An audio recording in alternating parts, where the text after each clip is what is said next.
Hello बच्चों, कैसे हो आप सब डियर स्टूडेंट्स। आज हम पढ़ने वाले हैं हमारी बिहाई बुक में से चैप्टर नंबर 5 जो कि पोइट्री सेक्शन का है। और इसमें हमें पढ़ना है ए legend of the Northland poem. ठीक है, इस पोएम में क्या है कि आपको एक स्टोरी सुनाई जाएगी नॉर्थलैंड के बारे में। सबसे पहले हमें कुछ इमेजेस देखनी होंगी इस चैप्टर को समझने के लिए, नॉर्थलैंड है क्या, और इसमें जो भी वर्ड्स आए हैं उनकी मैं आपको इमेजेस दिखाता हूँ। उसके बाद आपको इस चैप्टर को पढ़ने में और सुनने में बहुत मज़ा आने वाला है।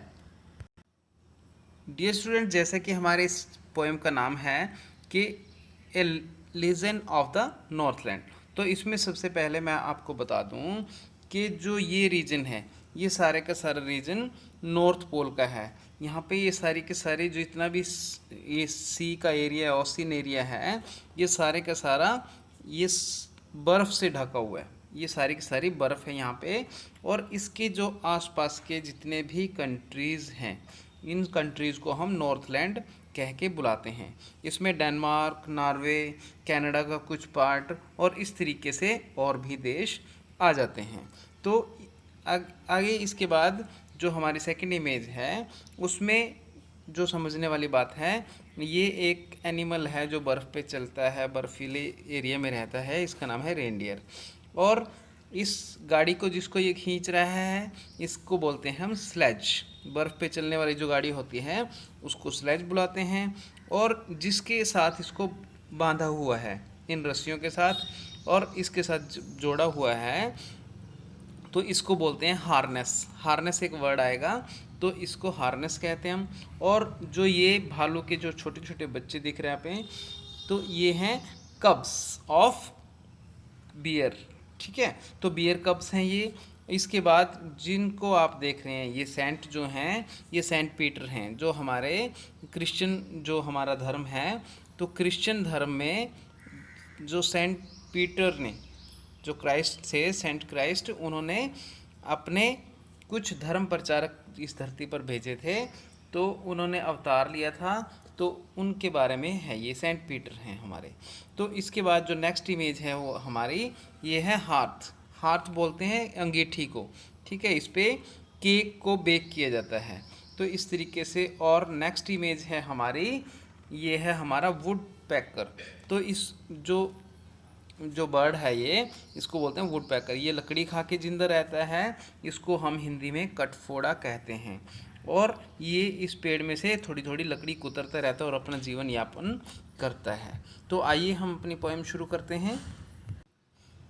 तो डियर स्टूडेंट्स, जो हमारी ये पोएम है ए लेजेंड ऑफ द नॉर्थलैंड, इसको फोबे कैरी ने लिखा है।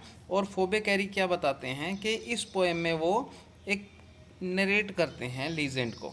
ठीक है, वो एक कहानी बताते हैं एक ओल्ड लेडी के बारे में, हु एंगर्ड सेंट पीटर, जिसने सेंट पीटर को गुस्सा दिलवा दिया बिकॉज ऑफ हर ग्रीड। किसके कारण गुस्सा दिलवा दिया? उस औरत के लालच ने सेंट पीटर को गुस्सा दिलवा दिया।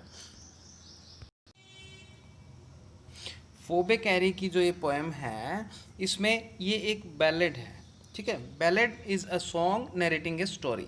तो ये एक गीत की तरह होती है जो एक स्टोरी को नरेट करती है, एक कहानी का वर्णन करती है इन शॉर्ट स्टैंजाज, छोटे छोटे स्टैंजाज में, छोटे छोटे जो पोएट्री के जो पैरा होते हैं उनमें। Ballads are a part of folk culture और पॉपुलर कल्चर। जो बैलेड्स होती हैं वो एक किसी लोक जो संस्कृति होती है उसका एक पार्ट होती हैं, या एक बहुत ही पसंदीदा एक संस्कृति मानी जाती है। And are passed on orally, और इसको ओरली पास किया जाता है। मतलब एक स्टोरी जो एक पीढ़ी होती है वो दूसरी पीढ़ी को कोई बात बता देती है और वन जनरेशन से नेक्स्ट जनरेशन में वो बात पहुंच जाती है। A legend of the Northland is a ballad. तो इस तरीके से आइए हम अपनी ये पोएम शुरू करते हैं। Away away in the Northland where the hours of the day are few and the nights are so long in the winter that they cannot sleep them through। तो अवे अवे मतलब जो Northland का जो area है वो बहुत दूर है, मतलब उसको बताया गया है स्टोरी में कि वो बहुत ही दूर है, अवे अवे, ठीक है। Where the hours of the day are few, और वहाँ पे जो दिन के जो घंटे होते हैं वो बहुत ही कम होते हैं, ठीक है। And the nights are so long in the winter, तो जो नाइट्स होती हैं विंटर में, सर्दी के मौसम में, वो बहुत ही लंबी होती हैं, ठीक है, और दिन छोटे होते हैं। That they can not sleep them through, कि वो भी स्लीप नहीं कर सकते, सो नहीं सकते। थ्रू का मतलब पूरे रात, इतनी लंबी रात होती है कि वो पूरी रात सोकर गुजार नहीं सकते, ठीक है। तो इस तरीके से हमारा फर्स्ट स्टेंजा है। दूसरे में क्या कहते हैं, where they harness the swift reindeer to the sledges when it snows, and the children look like bears cubs in their funny furry clothes। तो यहाँ पे कह रहे हैं कि where they harness the swift, harness का मतलब जोड़ना, ठीक है, रस्सी के साथ। स्विफ्ट रेंडियर, बहुत तेज चलने वाले जो रेंडियर होते हैं उनको जोड़ते हैं, किस में जोड़ते हैं, स्लेजिज में, जो बर्फ़ पे चलने वाली गाड़ियाँ होती हैं स्लेजिज, उनमें उनको जोड़ लेते हैं वहाँ के लोग। व्हेन इट स्नोज, कब जोड़ लेते हैं, जब बर्फ़ पड़ती है तो वो बर्फ़ पे चलने के लिए स्लेजिस का यूज़ करते हैं और रेंडियर उसको खींचते हैं स्लेज को। And the children look like bears cub, और जो उनके छोटे बच्चे हैं, ठीक है, वो कैसे दिखते हैं, वो बियर्स कब मतलब भालू के छोटे छोटे बच्चों की तरह दिखाई देते हैं। इन देयर फनी फरी क्लॉथ्स, और किस में दिखते हैं वो, बिल्कुल जो फनी सी लगते हैं उनके जो कपड़े होते हैं, क्योंकि ज़्यादा ठंड हो जाती है तो इसलिए उनको फरी, फर वाले, फर मतलब जो रोएदार कपड़े होते हैं उनको वो पहनाए जाते हैं बच्चों को, और वो बिल्कुल भालू के बच्चे के जैसे दिखाई देते हैं, फनी से लगते हैं, बिल्कुल उनको देख के हंसी आती है। They tell them a curious story, I don't believe this true, and yet you may learn lesson if I tell the tale to you. तो they tell them a curious story, जो वहाँ के लोग हैं वो क्या करते हैं कि भाई उसके बारे में, ठीक है, अपने बच्चों को कहानी सुनाते हैं। They tell them a curious story, बहुत ही उत्सुकता होती है उस स्टोरी को सुन के, और वहाँ के बारे में, उस एरिया के बारे में, उस नॉर्थलैंड के बारे में एक कहानी है। I don't believe it's true, तो फोबे कैरी कहते हैं कि भाई टिस का मतलब होता है यहाँ पे कि भाई दिस, ठीक है, भाई ये इट इज़ ट्रू, तो दिस या इट इज़, तो इस तरीके से वो कह रहे हैं कि भाई ये ट्रू है, भाई वो उनको ऐसा नहीं लगता फोबे कैरी को, आई डोंट बिलीव, मैं इस पर बिलीव नहीं करता। And yet you may learn A lesson, और फिर भी कहते हैं कि इस स्टोरी से आप एक लेसन लर्न कर सकते हो। If I tell the tale to you, और यदि मैं आपको ये टेल सुनाऊँ, ये कहानी सुनाऊँ, तो आप इस पर बिलीव भी कर सकते हैं, और अगर बिलीव ना भी करें तो आप इससे एक लेसन लर्न कर सकते हैं। Once when the good saint Peter lived in the world below, एक बार क्या हुआ कि when the good saint Peter, जब जो सेंट पीटर हैं, जो जीसस क्राइस्ट के भेजे हुए दूत थे, देवदूत थे, जब वो कहाँ पर थे, lived in the world below, वो धरती पर रहते थे। And walked about it preaching, और प्रीचिंग होता है उपदेश देना, ठीक है, उपदेश देते हुए वो वॉकड अबाउट का मतलब घूम रहे थे, ठीक है। जस्ट एज ही डिड, जैसा कि वो हमेशा घूमा करते थे। यू नो, आप सबको उनके बारे में पता ही है कि वो उपदेश दिया करते थे। इसके बाद कह रहे हैं he came to the door of a cottage, वो क्या हुआ कि आए, कहाँ पे आए, to the door of a cottage, एक झोपड़ी के, एक घर के सामने, उसके दरवाजे पर आए। इन ट्रैवलिंग अराउंड द अर्थ, और कहाँ पे ट्रैवलिंग करते हुए, धरती पर जब थे तो घूमते घूमते, ट्रैवलिंग करते करते, अपनी जो उपदेश देते हुए वो जब पूरी धरती पे घूम रहे थे तो वो एक घर के सामने आए। Where a little women was making cakes, और उस घर में जो वोमेन थी, वो छोटी से कद की जो वोमेन थी, वो मेकिंग केक्स, वो क्या बना रही थी, केक बना रही थी खाने के लिए। And baking them on the hearth, और उनको कहाँ बेक कर रही थी, कहाँ पे पका रही थी, अंगीठी पे उनको पका रही थी। तो वहाँ पर वो जो सेंट थे वो पहुँच गए, सेंट पीटर्स। एंड बीइंग फेंट विथ फास्टिंग, और जो सेंट पीटर्स थे, फेंट होता है बेहोश होने वाले थे, ठीक है, बिल्कुल बेहोश होने वाले थे, क्योंकि उन्होंने फास्टिंग थी, उनका व्रत था, और व्रत के कारण वो बिल्कुल बेहोश होने वाले थे।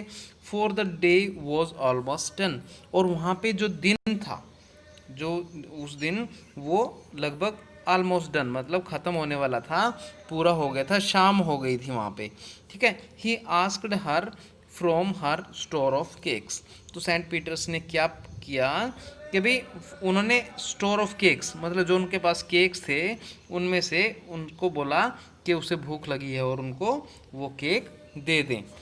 To give him a single one, और कितना मांगा उन्होंने, केवल एक केक देने के लिए उनको बोला उस लेडी को, सेंट पीटर ने।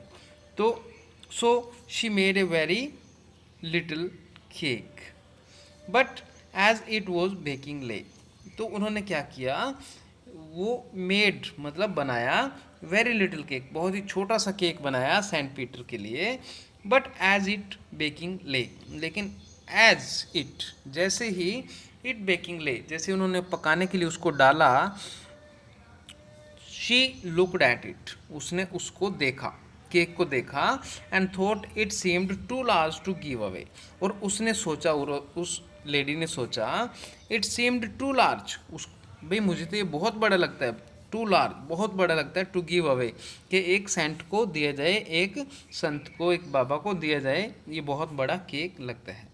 There for she needed another, तो इसीलिए शी नीडेड, नीडेड का मतलब आटा दोबारा से गूंथना, अनदर दोबारा से, तो उन्होंने दूसरा उसके लिए आटा बनाया केक बनाने के लिए जो लिया, तो and still a smaller one, और इस बार उन्होंने थोड़ा कम आटा लिया, मतलब केक बनाने के लिए जो लेना था तो वो कम लिया, but it looked when she turned it over, लेकिन जो भी इंग्रेडिएंट उन्होंने लिया, इट लुक्ड कैसा दिखा उनको, when she turned it over, जब उसने उसको टर्न किया, पकाते पकाते बदला, उसको पलटी दी, as large as the first had done, तो उनको वो उतना ही बड़ा लगा जितना कि पहले वाला बड़ा लग रहा था।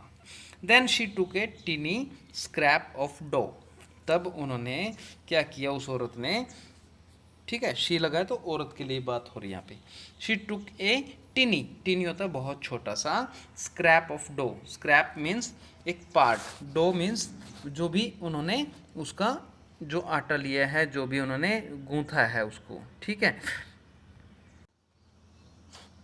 तो थोड़ा सा आटा लेने के बाद एंड रोल्ड इट फ्लैट, और फिर उसको वो रोल करती गई, बेल कर, रोल्ड होता है बेलना, ठीक है, उसको बेलती गई बिल्कुल फ्लैट, बिल्कुल उसको चपटा बना दिया, and baked it thin as a wafer, और उसको बेक कर दिया, फिर उसने उसको पका दिया, कितना पतला पका दिया, जैसे कि एक वेफर होता है जो बिस्किट होता है, बिस्किट की तरह बिल्कुल उन्होंने उसको पतला बना दिया। But she couldn't part with that, couldn't part का मतलब होता है अलग ना होना, ठीक है, लेकिन वो उसको भी अपने से अलग ना कर सकी, किसको, उस केक के पीस को, मतलब उसको वो लगा कि बहुत बड़ा है, मैं क्यों दूं, बहुत लालची थी वो, ठीक है। For she made my cake that seemed too small when I eat of them myself, तो उसने कहा, उस औरत ने कहा, my cakes that seem too small, भी जो मेरे केक हैं वो बहुत छोटे छोटे से दिखते हैं, when I eat of them my self, यदि मैं खाऊं तो मुझे वो बहुत ही स्मॉल दिखते हैं, बहुत छोटे छोटे दिखते हैं केक्स, ठीक है, and yet too large to give away, और जब मैं उनको देती हूँ, ठीक है, गिव अवे मतलब किसी और को देती हूँ तो वो बहुत बड़े लगते हैं, मतलब उसको ये इतनी लालची थी वो कि खुद खाती थी तो छोटे लगते थे और किसी और को देती थी तो बहुत बड़े लगते थे। So she put them on the shelf, इसलिए उसने उनको वहीं जो उसकी रखने का जो जगह थी, शेल्फ था, जो खाना था वहाँ पे, उसमें उसको रख दिया। Then good saint Peter grew angry, तब सेंट पीटर जो वेट कर रहे थे उसका केक का, ग्रीव एंग्री, उनको गुस्सा आ गया एकदम से।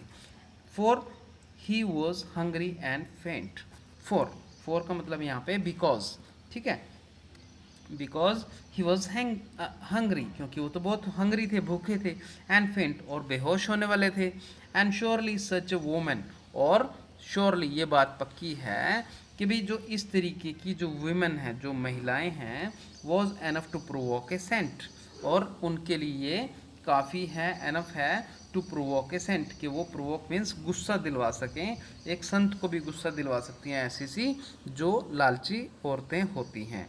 And he said you are far too selfish, और एकदम से जब संत को गुस्सा आया सेंट को, तो उन्होंने एकदम से बोला you are far too selfish, तुम बहुत ही ज़्यादा सेल्फिश हो, बहुत ज़्यादा स्वार्थी हो, to dwell in a human form, और तुम्हें ह्यूमन फॉर्म में मतलब आदमी के रूप में नहीं रहना चाहिए, मानव के रूप में तुम्हें इस ड्वेल मीन्स रहना, ठीक है, यहाँ पे तुम्हें नहीं रहना चाहिए। To have both food and shelter, और ना ही तुम्हें इस तरीके का जो मानवों को मिलता है, जो फूड और शेल्टर मतलब विश्राम करने की जगह, इस तरीके की नहीं होने चाहिए, भाई तुम उसके योग्य ही नहीं हो। And fire to keep you warm, क्योंकि वो ठंडे एरिया में रहते हैं, इसीलिए सेंट पीटर कहते हैं कि भाई तुम तो इतनी ज़्यादा लालची हो कि तुम्हें तो आग में सेकने का, अपनी बॉडी को गर्म करने का भी अधिकार नहीं है, ठीक है, तुम बहुत ही खराब मानव हो, इस तरीके से उनको सेंट पीटर्स ने बोला। Now you shall build as the bird do, तो सेंट पीटर्स ने उसको कहा कि भाई अब तुम क्या करोगी, यू शैल बिल्ड, भाई तुम बनाओगी, क्या बनाओगी, एज द बर्ड डू, भाई जैसे ही बर्ड करते हैं वो चीज़ें तुम करोगी जो कि बर्ड्स करते हैं, भाई पक्षियों की तरह, क्योंकि तुम्हारा जो दिमाग है, जो तुम्हारा लालच है वो पक्षियों की तरह है, तो तुम्हें वैसे ही हो जाना चाहिए। And shall get your scanty food, और तुम्हें बहुत ही स्कैंटी होता है बहुत कम, ठीक है, तो बहुत कम तुम्हें फूड मिलना चाहिए बर्ड्स की तरह ही, ठीक है, बर्ड्स की तरह ही तुम्हें घर होना चाहिए तुम्हारे पास, और उसी तरह तुम्हारे पास फूड होना चाहिए, ठीक है। By boring and boring and boring, और तुम्हें फूड कैसे मिलना चाहिए कि भी बोर करके, बोर होते हैं सुराख करना, ठीक है, सुराख कर करके तुम्हें खाना मिलना चाहिए।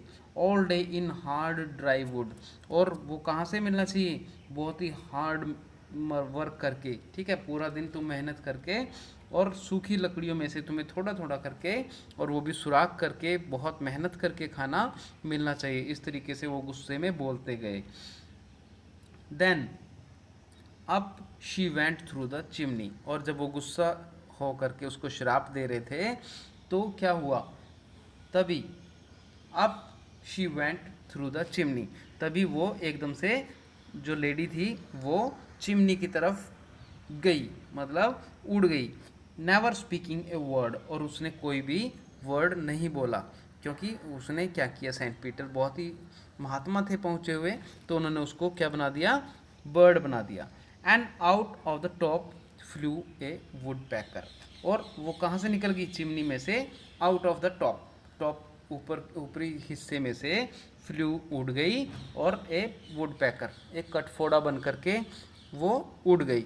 For she was changed to a bird, क्योंकि वो एक अब बर्ड बन चुकी थी, ठीक है। तो अभी जो हमने पिक्चर देखी थी उसका जिक्र आ रहा है कटफोड़े की, जो मैंने आपको शुरू में पिक्चर दिखाई थी।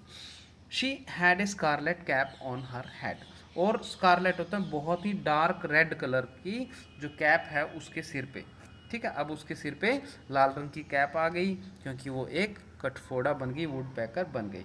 And that was left the same, जो आज भी आप देख सकते हैं किसी कटफोड़े के सिर पे, ये उसी स्टोरी का पार्ट बताया जाता है। But all the rest of her clothes were burned black as a coal in the flame, और क्या हुआ कि आप देखते हो कि but all the rest of her clothes, भी जितने भी उसके कपड़े थे जो उसने पहने हुए थे उसी टाइम, वर बर्न्ड, वो जल गए, एकदम से जल गए। Black as a coal in the flame, जैसे कि आग की जो फ्लेम होती है, जो ज्वाला होती है, उसमें वो जल करके कोयले की तरह बिल्कुल काले हो गए। जैसे कि आप देखते हैं इस बर्ड को, वुड पैकर को देखते हैं, तो उसकी बॉडी जो ऊपर उसकी स्कारलेट कैप होती है, बाकी बॉडी उसकी बिल्कुल ब्लैक होती है, ठीक है।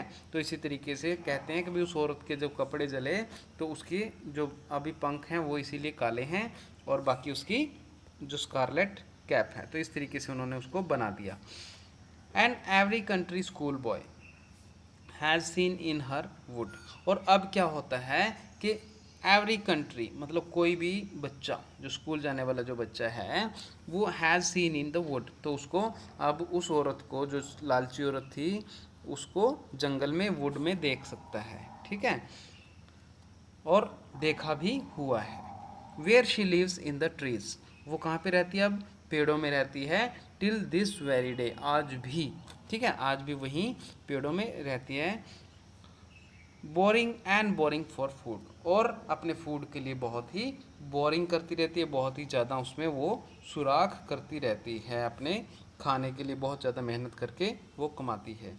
तो डियर स्टूडेंट्स, इसी तरीके से हमें बिल्कुल भी लालच नहीं करना चाहिए और दान भी करना चाहिए। खाना भी हमें दूसरों को, अगर कोई भूखा है तो इससे बड़ा कोई दान नहीं होता। हमें एक दूसरे की हेल्प भी करनी चाहिए। इस तरीके से हमारे अंदर अच्छी अच्छी क्वालिटीज़ आनी चाहिए। और अगर आपको चैप्टर समझ में आया हो तो आप इसे लाइक और सब्सक्राइब कर लेना। अगर कोई समझ में नहीं आई हो कोई बात तो उसको आप कमेंट बॉक्स में लिख देना। ठीक है डियर स्टूडेंट्स, ओके बाय।